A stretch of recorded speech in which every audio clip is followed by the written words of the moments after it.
Well, good morning, everyone. Thank you for taking time out of all of your busy schedules to be here today as we kind of give our State of the City address or event. We haven't done it in about 2 years because of the COVID, and I feel like it's really important that we as a city report to our citizens on what's going on. Stan Kelly came bringing up this idea probably 4 or 5 years ago, Stan, and I appreciate that as well. So many great guests are here today, and I want to recognize many of my colleagues from the City Council, Councilmember Burke, Larson, Scipio, and Mundy. Thank you for being here. My wife Susie is here. Our Chancellor from Winston-Salem State University, Robinson, is here, and if I go around the room, I'm going to miss folks, so I'll just stop there. Other than I got to introduce the General here, Andy Perkins, who chairs the Housing Authority Board, and our State DOT representative. We appreciate that. So everyone, thank you for coming this morning. Members of the Ministers Association of Winston-Salem vicinity, thank you for taking time to be here as well. Well, it goes without saying, and probably no one would disagree, it's been a difficult 2 years as we fought through this whole issue of COVID. There have been 92,000 cases here in Forsyth County, and over 800 of our citizens have died from COVID. In working through this pandemic, I've tried to take an approach of let's protect the public health and safety of our citizens, but at the same time, lessen the impact on our economy as much as we can. When I put the stay-at-home order in place back in March of 2020, God, it seems like a long time ago, but we knew that it was going to have a very negative impact on small businesses, on individuals, particularly those in the hospitality industry. So I went to the City Council and said, could we do something? Should we do something? And they said, heck yeah. So the City Council came up with $1 million, and we put that out as a challenge to the community to match it. And guess what? The community matched it at $3.4 million. So we had $4.4 million that we made direct grants to individuals, small businesses, and nonprofits to help them kind of get through this. I really thank the City Council for your support of that effort as well. We also got a grant from the federal government of $11.7 million, which allowed us to provide assistance to over 4,000 households to keep them in their homes as rental assistance. And I want to congratulate Marla Newman and her staff at our Community Development Department for the great work that they did that. Matter of fact, we were recognized by Department of Housing and Urban Development for having one of the best run programs in the country. Well, city government itself wasn't immune to the impact. We lost revenues across the board: sales tax, occupancy tax, Rich Geiger, parking fees, fare revenues, transit fees, and so on. In year one, we lost almost $13 million. The next year, we lost $7 million. But the good news, to the work of our city staff, we were able to balance both of those budgets without a tax increase. Now, we had to do some things like take monies from our reserves, which we don't like to do. We had to cobble together some interesting financing, but we were able to do that without a budget increase or tax increase. As you know, we, the City of Winston-Salem, did get a $51.7 million allocation from the federal government from our American Rescue Plan funds. We've begun to allocate a lot of those dollars. Matter of fact, we have to allocate them by 2024 and spend them by 2026. But thus far, we've allocated $20 million for affordable housing projects, $5.6 million to restore certain city fund balances that we had to raid that were depleted. We put $3 million out there already in recovery grants to small businesses and nonprofits, and we set aside $1.3 million for something we call violence interrupter programs. And we'll talk about the impact of gun violence on our community going forward. That's what leaves us about $17 million left, and we're working hard. Ben Rowell is taking the lead on that in terms of coming up with transformational projects that we can help support. Last summer, I thought we were about out of the woods when the numbers had dropped way off and things were feeling good. We'd take the mask mandate away and things were looking good, but all of a sudden we saw the jump up of the Delta variant cases there. Folks in the medical community came to me and said, Mayor, I think we need to put the mask mandate back in place, and I did. And they said, we probably can get rid of it before Thanksgiving. And we know that then all of a sudden our good friend, the Omicron variant, came along and the rates just skyrocketed again. But the good news is we've seen the rates dropping rapidly. Recently, been over a 90% drop in the last few weeks.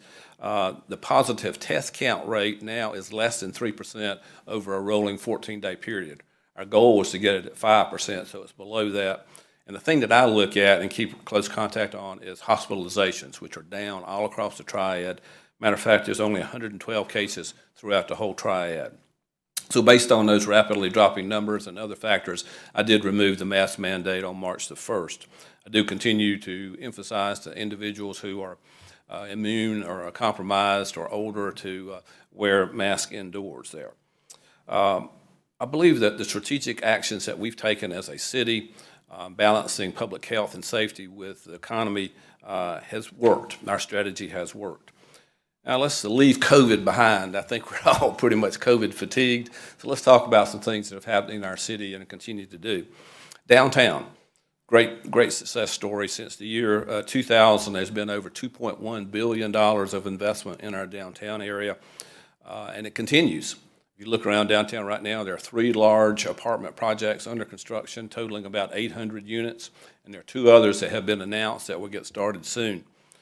And yet, even with all those apartments coming online, the vacancy rate is still less than 5%. And that's a great thing. Matter of fact, Jason Thiel tells me that we've got about 4,000 people living downtown right now, and in the next couple of years, there'll be over 5,500 living right in the heart of downtown, which is, those of you who've been here a while know that's an amazing accomplishment, because 20 years ago, we laughed and said you could shoot a cannon down 4th Street after 5 and not hit anybody. So today, that's not true. We've had a great number of restaurants opened up in our downtown area, about 80 quality restaurants thereabout. Some recent ones, Fahrenheit 600 just opened up in Bailey Power Plant, great, very innovative restaurant. And then the Roar Project at 7th and Liberty Street, really a destination project with entertainment as well as food choices and things of that nature. And it's good for me to see good friends of ours from Greensboro and High Point coming over here and enjoying our downtown and spending their money here, which is a good thing. The bar scene, I'll have to comment on that, has expanded greatly here in our downtown area in a quality way. I think we've done it in the right way. We've had, for instance, the Dogwood Room, the Vintage Sofa Bar, Joiners, and Eastern Standard have all opened within the last couple of years, and I think offer an opportunity for entertainment and just socialization that are in a quality level. For those of you who live on 4th Street or near 4th Street and trade, I know you all are happy as it can be to know that the Mercial Park project is underway finally. That big, huge mound of dirt is going to be going away, and an amazing park will be built there. It will include a 30-foot high kinetic sculpture that moves and changes with the wind blowing. A slight breeze will change it and everywhere. And we're so glad that we're able to honor our good friend and colleague, former chairman of the Finance Committee, the late Wanda Mercial. The Caladium project just across the street is also underway, under construction by the same contractor, so it's some nice synergism going on there. And of course, this is the merger of SciWorks and the Children's Museum. The $105 million county courthouse, Commissioner Elamine is here, is underway and has actually had the topping out ceremony last month. An area we had to work on this year was reworking the lease agreement with our baseball team. And we had to rework it in order to keep the team here. Major League Baseball made a decision they were going to reduce the number of teams by 41 across the country. And they had already started doing that and lost some big teams around the country. But the decision they were going to use by was the financial viability of the team. So we reworked the lease agreement with our team. But the good news is, to our taxpayers, we can say, even with the reworking of it, at the end of the financing period, the city is whole. And we will not have to put any tax dollars into that stadium. Innovation Quarter, just a few blocks from here, continues to move forward and has had over $800 million of new investment, 4,000 jobs, and that's going to continue to grow and continue. Just now moving south of 3rd Street towards Salem Parkway, there'll be mega investments there, about $200 million in the next couple of years there, the biggest one being the Eye Institute. And then there's a freestanding project coming with Front Street Partners, Coleman team is here, that's being planned, and I don't know the exact number of that, but I suspect it's got a few $1 million associated with that. It's coming on soon as well. Looking at the overall economy, got to say that I believe our economy is very strong. And listen to this number. In 2021, our construction permits exceeded $1 billion, that's billion with a B, dollars in the history of our city. Non-residential construction was way up from 2020 by 200%, and that's an anomaly. Of course, 2020 was a pandemic year, but look at where we're at. We're 90% over 2019, a pre-pandemic year. So we're going very, very strong. Our job growth, which is one thing we're very concerned about, has led the Southeast. In 2019, it was at 3.9% job growth. We were the highest of any metro area in the Southeast, including Greenville, South Carolina, which is kind of our bar that we all apply ourselves to. So if someone says, Winston-Salem's falling behind, the numbers just don't support that. The latest number that I saw of job growth is 3.5%, and we're still the highest of the metro areas, except for Birmingham and Savannah. So we're still going very, very strong. The unemployment rate now is below 4%, and as you know, most economists say 5% is full employment. So we're doing very well there, although we know that there are pockets of our city where the unemployment rate is much higher, and we'll focus on that as well. In fact, many of our industries, particularly hospitality industries, are struggling to find workers. I saw a statistic a couple of weeks ago that said for every job that's out there, there's only 0.8 people looking for those jobs. So there's a disconnect there, and we're seeing it with the city as well. A critical concern. We do continue to recruit companies here and help companies to expand. Here's a couple of examples. The City Council and the County Commissioners worked with the Greater Winston-Salem on recruiting a company called Nature's Value Vitamin Company. They'll be moving their corporate headquarters and manufacturing from New York City. We always love to get something from New York City, don't we? So they'll be moving into Whitaker Park with 300 jobs and a $19 million investment. On the expansion side, the Artican Company is underway with a $195 million expansion for their facility, and they're leasing another 600,000 square feet of space there in the Union Cross area.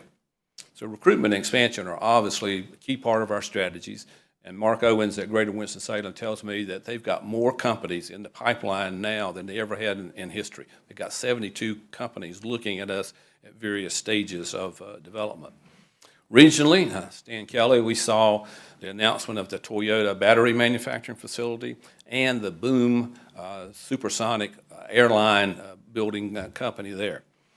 It'll have a great impact on us, and people say, why? It's over at the PTI or it's down in Rockingham County, but here's the key to it. We're hearing from the suppliers that they don't want to be right beside the company because they'll be pulling from the same labor force. Most of them are saying their sweet spot is to be no more than 60 miles away, but no less than 30. So we're in Winston-Salem here in Forsyth County are in a really great spot there to attract some of these suppliers. Well, we've got to have business parks and speculative buildings. On Monday, right here in this room, our city council approved selling 81 acres to Front Street Park Partners, and they've agreed to build at least 650,000 square feet of speculative space, maybe as much as 900,000. We'll take the higher number, Coburn, if you can make it work. That will be going on very quickly. But what we've got to do is take the monies from that project and go buy another piece of property and get it ready for the next group there and keep it going. Now, relative to small business, we have a goal of being the best place in the state, if not the Southeast, to start and grow a business. We've invested a lot of money, time, and energy in creating an infrastructure, an ecosystem such as Flywheel, which is a startup operation where you can go rent a tabletop, a cubicle, or an office. Winston Starts, which is kind of the next phase of that. There are 31 companies in Winston Starts right now. We have Hustle, which is a minority-focused business accelerator. We have the Creative Economies Accelerator that's looking at the arts and how that can work with us there. Just recently, a new program called Soy Emprendedor has been created to work with Latinx companies, which is an exciting piece of it. Winston-Salem State Chancellor is getting ready to launch next week or week after something they're calling the Brilliance Lab, which is going to fit right into that whole piece of it there. And here's an interesting thing. We're working on a project called the Nordic Amplify. What in the world would that be? We're working with 5 Nordic countries, Finland, Norway, Iceland, Sweden, and Denmark, to facilitate their coming to Winston-Salem. They're basically looking at medical device or medical program companies. We've told them that it's much easier for them to enter the U.S. in working with a city our size and with 2 large medical centers than trying to go to a Harvard or a Yale or something like that. And they agreed. Matter of fact, we've already got 2 companies from Finland who have opened operations here already. And then here's another key part is how you finance all of that. In 2016, we only had 3 venture capital firms. Today, there's 10. And so that's a great movement there. So based on this and more, we can brag a little bit. In 2019, we were picked or named as the #1 city in the country, tied with Charlotte and Austin, Texas. Austin being the great bellwether place that's going there. But we're tied with these 2 cities for being the #1 in the country for the percentage growth of new business startups, which is not too shabby, folks. Again, if folks say we're falling behind, I'd say it's not true. So Whitaker Park, we were bold and went to Reynolds and asked them to donate the 1.7 million square feet of existing space and land to this group we formed called the Whitaker Park Development Authority. They said yes, and after a period now of about 8 years or so, we can say that all of that space has now been developed or under contract or underway. There'll be about a $200 million investment as a result of that, and Scott Sewell's here from Cook Medical. Cook has taken one of the big buildings, the 750,000 square foot building. So Scott, thank you for Cook Medical's investment in that. And they will create or retain about 2,000 jobs. And after everything's paid back, all the investors are paid, there'll be about $12 million left over. And that money is going into an economic development fund that will allow us to close deals in the future, because sometimes you just need just a little bit of sweetener. If you look at office vacancies, it's a different world out there. We learned to work from home. Now we've got hybrid situations, but still, in Winston-Salem, our office vacancy rate is only 10.5% compared to Greensboro at 17%. So something's going well here. A few more accolades that Mark Owen shared with me. We're the #2 best place for technology jobs for women in the country. We rank 12 out of the cities in the country for overall affordability. And we're listed as one of the 5 smaller cities set to become a boom town, whatever that means, I guess. So in transportation, great issue. We are finally well underway in building the Eastern Beltway. Andy Perkins knows that we were ready to let that contract many years ago, about 2 decades ago, and we were sued by a group called the Friends of Forsyth. Sued us on environmental issues, and we were held up in the courts for almost 12 years. Once we finally won all those lawsuits, guess what? Our money was gone. Our money went to Greensboro, Fayetteville, Charlotte, maybe Wilmington to build their beltways. So we had to get back in line. Took a lot of lobbying from city council, county commissioners, my organization, the chamber, and others. We finally got the funds reinstated.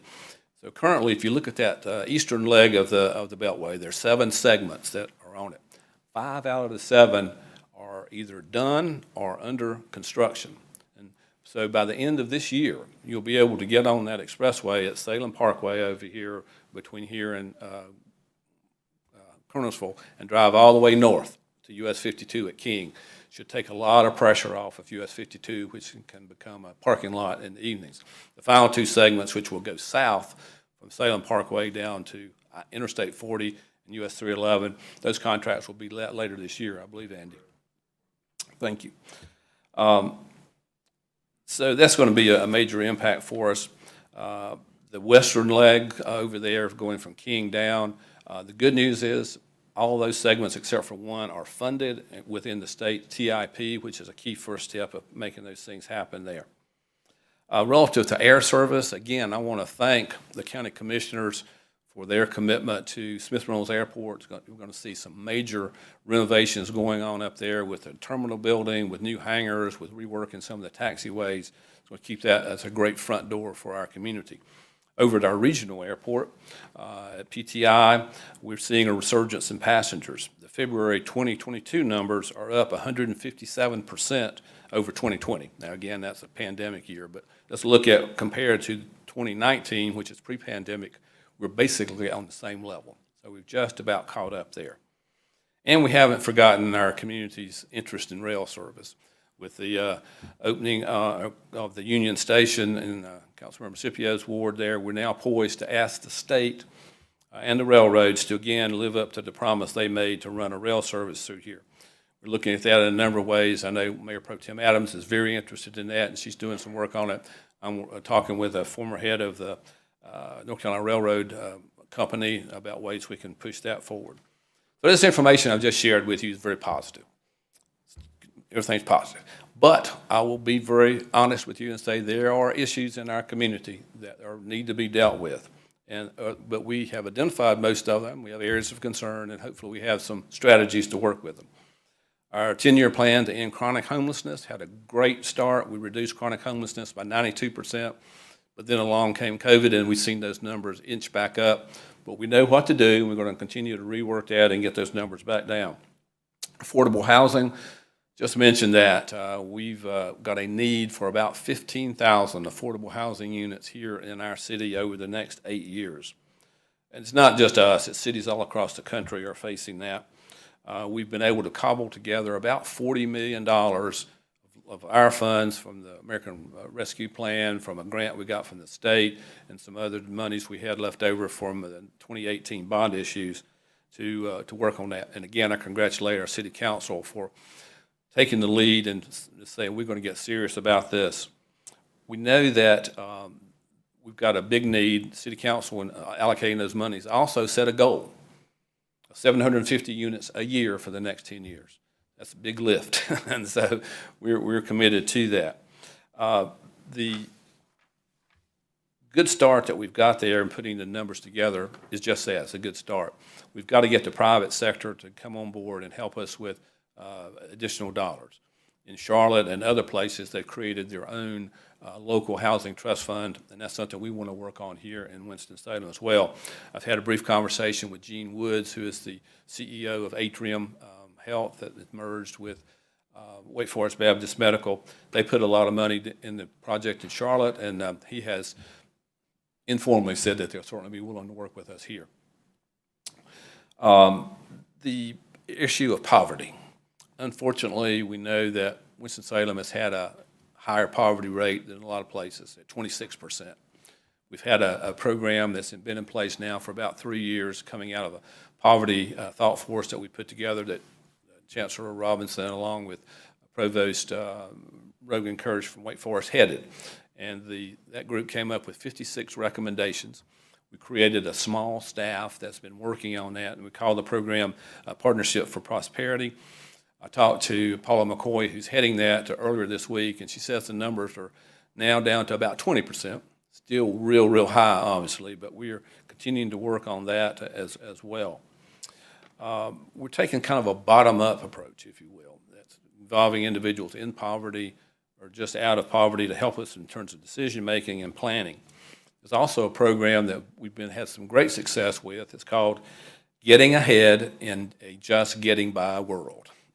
And so it's small groups of individuals, 15 to 20, who come together in kind of seminar settings and working groups that learn techniques for training, for gaining services, and for moving out of poverty. And we've seen some great results for that. We had to pause that because of COVID, but that is now gearing up again, and we're looking forward to that. We've also put in place some long-term plans that will hopefully address poverty in our community, one of which is a free college program. For any young person who graduates from a high school here in Forsyth County that wants to go to Forsyth Tech but can't afford to, can go absolutely free. Tuition paid, fees paid, books paid. There's money for child care and money for transportation. Last year we had 340 individuals or students participate.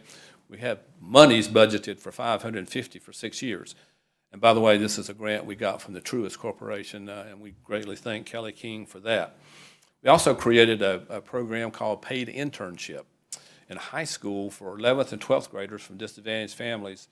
We will make available 10 hours of work at $12 an hour, which puts some money in their pocket, obviously, which is helpful, but also it helps to maybe expose them to a job opportunity, to a career opportunity they hadn't thought about.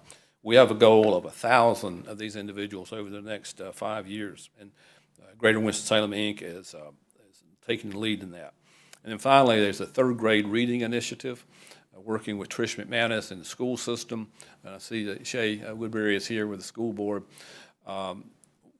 We had a goal of 80% reading attainment by the end of the decade. Well, when Trish McManus came in as superintendent, she said she didn't like that goal. I said, oh, really? And she said, yeah, it's not good enough. So her goal and the school board's goal is for a 90% attainment by 2025. I said, how are you going to do that? So she's got a plan. The school board has a plan on how that can be done, and I feel good that it was going to happen there. And I congratulate her and the school board for taking that on. And then finally, the whole issue of sustainability. The city of Winston-Salem is committed to reducing our carbon emissions. Matter of fact, we have a goal of reducing our carbon emissions by 50% by 2030, and we've got a number of programs underway with that. In fact, I think we're going to do our first solar panel roof, Mr. Manager, down in the Bryce A. Stewart building. Violent crime, clearly a problem for us, a problem all across the country. I saw a statistic that nationwide there's a 25% increase in violent crime. Our police department under Chief Thompson has initiated a number of programs to help address this issue. She created a violent crimes task force. Pam Joyner is here and works with that and the gang reduction units there. She created working relationships with other triad law enforcement agencies where they're sharing information, sharing ballistics information, and based on that, they've been able to solve some crimes that maybe they wouldn't have been able to. But and she's installed a gunshot detection system in certain areas of the city that when a gunshot is made or heard, it triangulates where that occurred and gives real-time information to the police department on where it happened. Now, it doesn't prevent that shot from happening, but it sure gets the police there quickly. In addition to the enforcement efforts, we know that so much of this is social issues. And I mentioned we set aside $1.3 million for social programs to work with that. One of the such programs is the CURE program, C-U-R-E.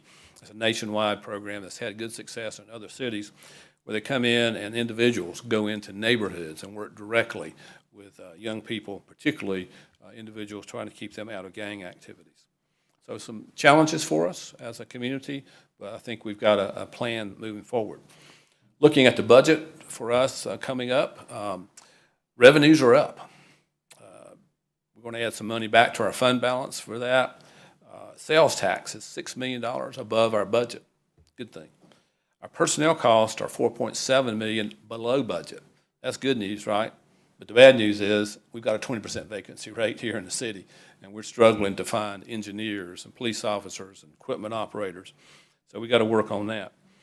But even with these revenues and others, our budget staff is projecting about a $7 million gap between revenues and expenditures for next year. It's primarily driven by the fact that we've got to take some major steps with our personnel costs to make sure that we are competitive, that we're able to retain our existing employees and recruit police officers, equipment operators, and engineers.